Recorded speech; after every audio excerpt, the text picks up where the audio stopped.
So we're actually going to read a number of these historic markers, and I'll explain in another video. This is going to run a little differently than most historic markers. General John Sullivan's army camped just west August 5th to 7th, 1779, en route to attack the New York Iroquois, a major campaign destroying 40 villages and ending the Indian Tory being the Loyalist frontier menace. Sullivan's March. I guess it's Learned's Tavern marked the end of the second day's march from Easton to Fort Wyoming at Wilkes-Barre.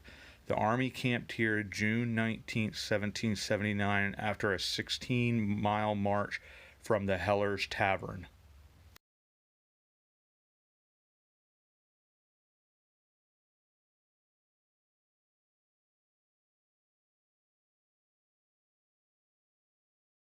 Heller's Tavern near Wind Gap was the site for Sullivan's army at the end of the first day's march from Easton, June 18, 1779. The army was astir at 4 the next morning, crossing the mountains at Wind Gap.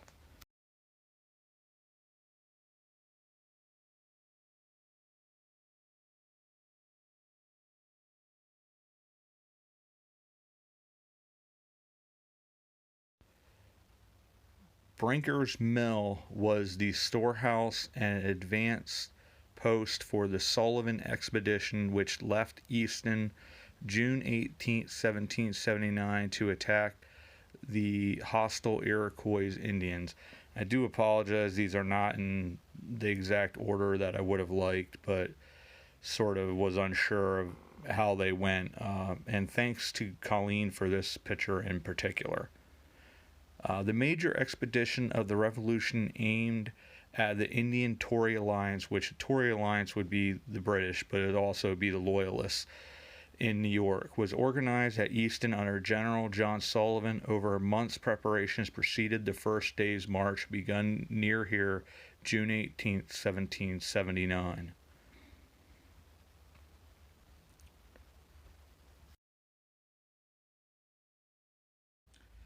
Hey everybody, so I wanted to give a little bit of an explanation with this video. It's done a little differently.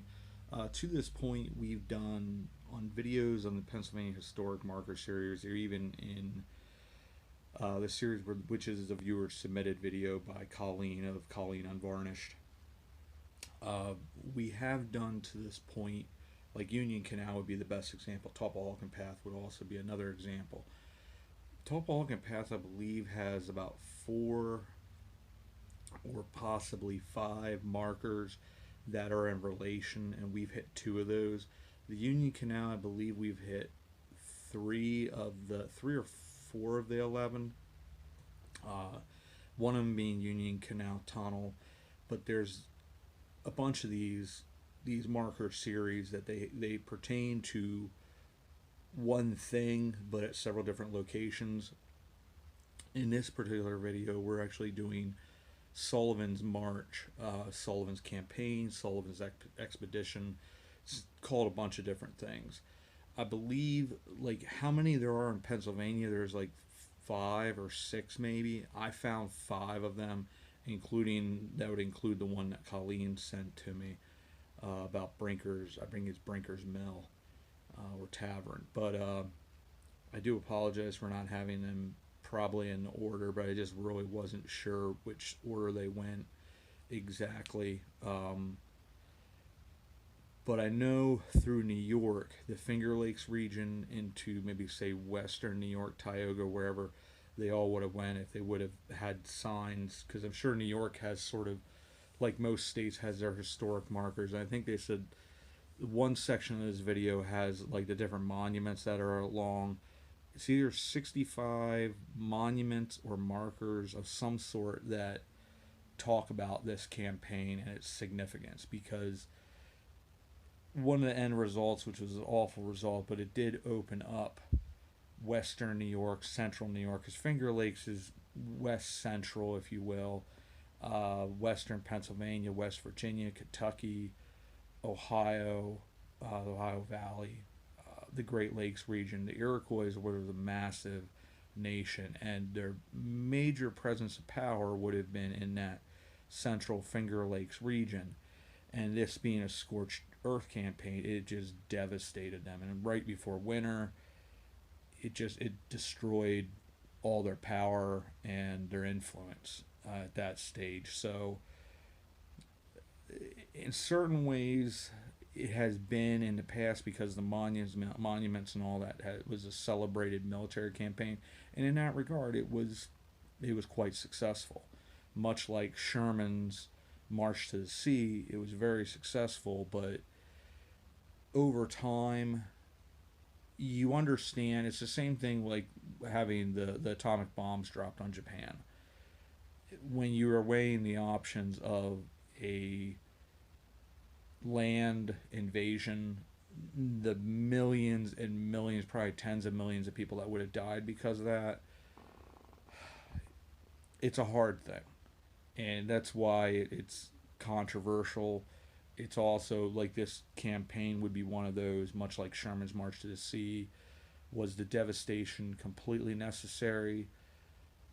But would have the Confederacy given up as quickly? And how much more devastation would there have been had that campaign not been done? The same way with this. And at the end of the day, the Iroquois and the British, they attacked us, the Continentals. And so, in a way, they brought it on themselves. Maybe not the intention of having to that degree, but, war is war, and war is ugly and horrible, and there's a lot of devastation from that. And this is a great example. And it's something that really, I think a lot of people don't know about. Like, I when I drove around up northern Pennsylvania, along this route where they went, I ran into a couple of these markers, and I always wondered what it was truly for. And I think it's along, see here, Route 17 or one of those in New York. It sort of goes from Binghamton, like 81, and goes sort of along the border. You go through this Newton, or Newtown, and it talks about the battle there. And Cliff and I are both like, well, what was that for?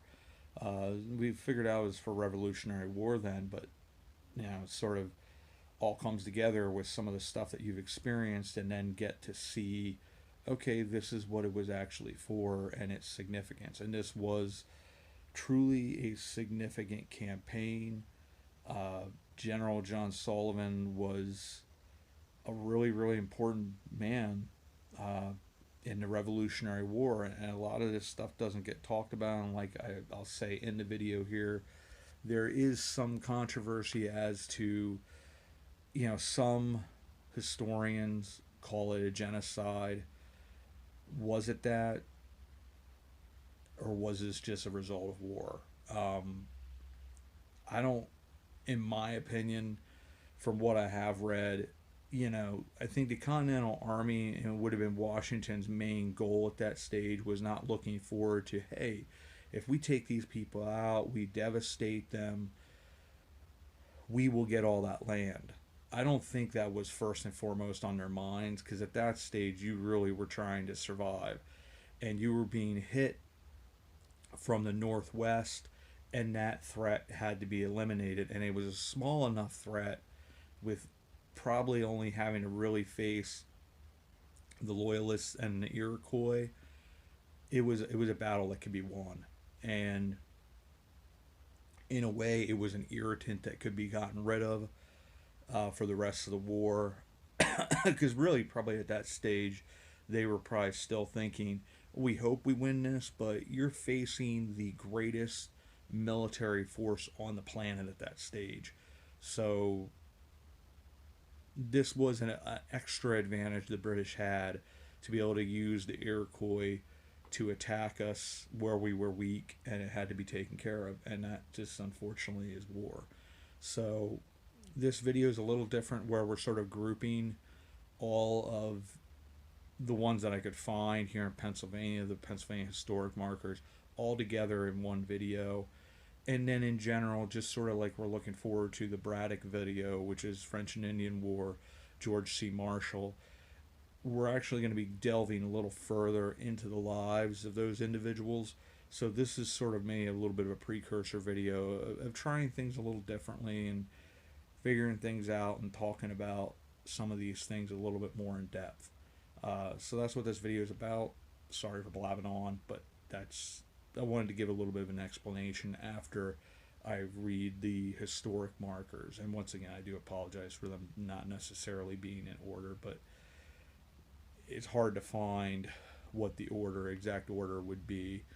And as I was reading them, I was sort of like, this one should be before that one. But in general, you get a general idea of what these markers say, and then as we go into the video and we talk further, we actually delve into this march, who was involved, how many, and what the result of it was, the aftermath, which was very ugly, especially obviously for the Iroquois people, because it really was, at the end of the day, the Continental Army, it really did not cost them much in loss of life and resources, really. I mean, it was a devastating victory for the Continental Army, and the Iroquois nation was just destroyed in this campaign.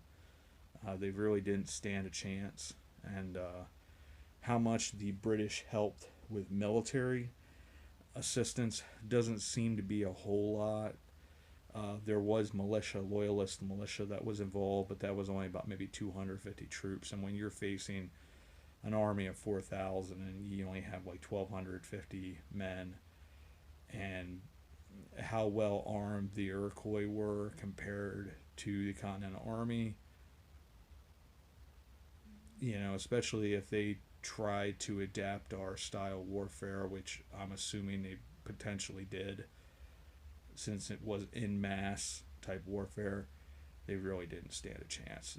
Native Americans, because of their smaller numbers, where they were able to take a big army on, was when they sort of fought with the terrain and did their thing. And unfortunately, it seems like in this case that's not what happened, and they wound out dealing with the consequences of that, and many of them died. So, but anyways, that'll be it for me on this, and now we'll go into the details of this Sullivan campaign march. Thanks, everybody. So let's go into a little bit of detail about the Sullivan expedition or march, also known as the Sullivan-Clinton expedition, campaign, or in some cases even as the Sullivan-Clinton genocide. This started on June 18th and went to October 3rd, 1779. It was a campaign against the Loyalists, British Loyalists, and the four British allied nations of the Iroquois, also known as the Haudenosaunee. I'm probably pronouncing that wrong. It's pretty interesting spelling and name. This was I would say retaliation was ordered by George Washington in response to the 1778 Iroquois and British attacks on the Wyoming Valley, the German Flats, and Cherry Valley, with the aim of taking the fight to the enemy to break their morale. It was a scorched earth campaign. I think the closest thing that we can relate this to is Sherman's March to the Sea from Atlanta to Savannah during the Civil War. This was pretty much the same thing, but it was in the Finger Lakes region to western New York, north New York. It sort of went through there. Primarily, this was run mainly in the lands of the Iroquois Confederacy, also known, I believe, as the Longhouse Confederacy, in some of western PA, through New York State, like I said, the Finger Lakes, and into the whole way up to Fort Niagara, up near Buffalo. At this time, that was all Iroquois lands. The Iroquois Confederacy was one of the largest Native American alliances. And as you see on the map here, you can see some of the things. Some of the maps are better than others. It sort of show where the march started. Would have been in eastern Pennsylvania and went the whole way up to what was called Tioga, where they had a Fort Sullivan. Some of the interesting things, this is a force that was vastly outnumbered. The Iroquois nation had about 1,000 Iroquois warriors and about 250 militia. I think they were called like Butler's Regiment. They were led by a John Butler and a Joseph Brant, and one of the Native American commanders, Siang Curate, I'm probably saying that wrong, Complanter and Littlebeard. And on the continental side, there were 4,000 soldiers led by Major General John Sullivan and Brigadier General James Clinton, along with Fish Carrier, who was one of their Native American allies. You would say to a degree, because the Iroquois knew their land, that gave them maybe a slight advantage, but really in this case it didn't, because most of them had evacuated just because of how brutal and how much larger the Continental Army was. Like, they went in with one purpose and one purpose only, and that was just to destroy the Iroquois nation so the British wouldn't have that ally. The casualties and losses really are unknown on the Iroquois side. What they do know is there was about 5,000 refugees. In the aftermath, about 4,500 deaths from starvation, exposure, disease, and violence, whereas the Continental Army only had about 33 killed and 41 wounded. It was certainly a continental success, with over 40 Iroquois villages destroyed along with their winter stores. It broke the Iroquois power in New York to the Great Lakes. It drove over 5,000 Iroquois to Fort Niagara and the surrounding area.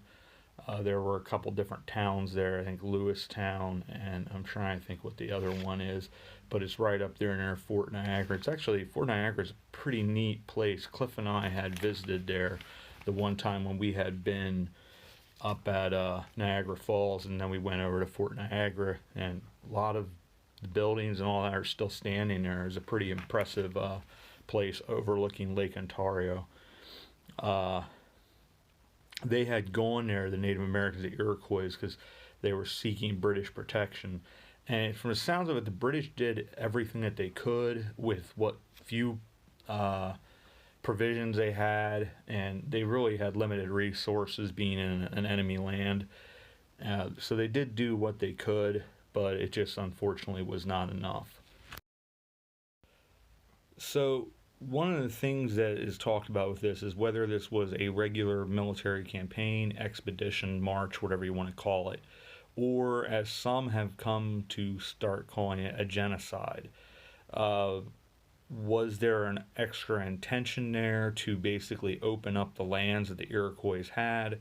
Was it meant to kill them all? It was a scorched earth campaign. Now, there's no way whatsoever I'm standing here making excuses for what the aftermath was to the Iroquois people, but a scorched earth campaign is a scorched earth campaign. It's meant to destroy your enemy so you ruin their morale and basically take away any ability for them to make war, because they had attacked us first. It did wind out opening up to settlement, the Ohio country, those parts of New York that the Iroquois had lived in, western Pennsylvania, West Virginia, Kentucky, and the Great Lakes region. And because of that, they sort of say that was what the actual intention, or was it unintended, and it was just a result. But it completely broke the Iroquois nation after that, and they just were never a force. As I had said, this campaign had been started in eastern Pennsylvania and ended when they abandoned Fort Sullivan. It also was slowed down because of General Sullivan's poor health. Ultimately, at the end of this campaign in 1780, he wound out resigning his commission. There was one major battle. It was in the town of Newtown, in New York. It's along the Chemung River in west central Finger Lakes region. It really was not, I think it was a battle between 3,200 troops for the Continental Army and about 1,000 of the Iroquois. it was very much a decisive Continental Army victory. Most of the Iroquois had evacuated far ahead of time because this was just a massive force. So, whatever the opinion is on what this was, what its intentions, it certainly did, succeed in being a major Continental victory. Were there other intentions? We're never going to really know. But I can understand how they would say it'd be a genocide because they destroyed all their crops, everything. So the Iroquois really, in heading into winter, they had no chance. I mean, it sounds like the British were good allies in regard to at least attempting to help them. But I know one person had said they literally have nothing at Fort Niagara. Like, they're surviving off of roots and a couple other little things that they can find, but they have nothing. So, a lot of them froze to death in the winter. Starvation, obviously, disease, and those types of things. So it's one of those things we talked about. The ugliness. War is nothing but ugliness to me, but this is one of the parts that really, at the end of the day, it's the innocence, is the people that truly aren't involved with the warfare. They're the ones that suffer the most, and this is another example. So it's celebrated in a lot of ways because it was such a well-run campaign, but much like General Sherman's March to the Sea, it really shouldn't be celebrated. It was unfortunately one of those necessary evils to continue to struggle. It was about survival. And unfortunately in war, these are the type of things that happen. So it is a sad moment. Militarily, it was a brilliantly run campaign by Sullivan and Clinton. But the consequences and the human consequence was horrible, quite horrible. So we're going to go into the man, Sullivan, a little bit and talk about him in the next part. Major General John Sullivan. He was born February 17, 1740, and lived till January 23rd, 1795. He was an American general, of course, in the Revolutionary War, winning several key battles, most notably involved with the Delaware Crossing. He was also a delegate in the Continental Congress, where he signed the Continental Association. He became the third governor of New Hampshire and a United States District Judge of the United States District Court for the District of New Hampshire. He had quite the distinguished career in the Revolutionary War. He was involved from the beginning to the end, pretty much.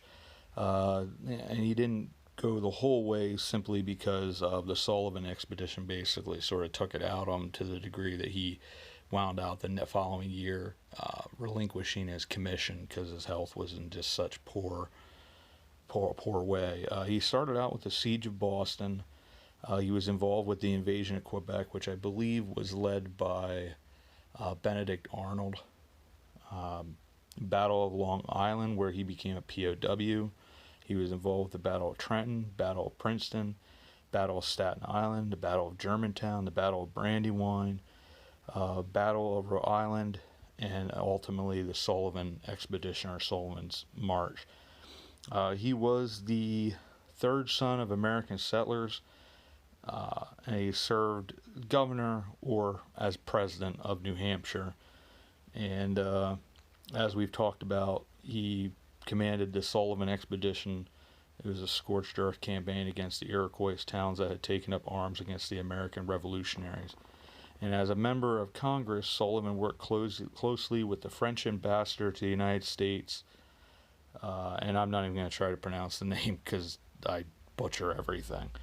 But he was a pretty extraordinary guy. And like I said before, it's sort of, there's some, debate on people saying whether this campaign was just a regular military expedition being a scorched earth campaign, or did it have more nefarious purpose, being genocide of the Iroquois people.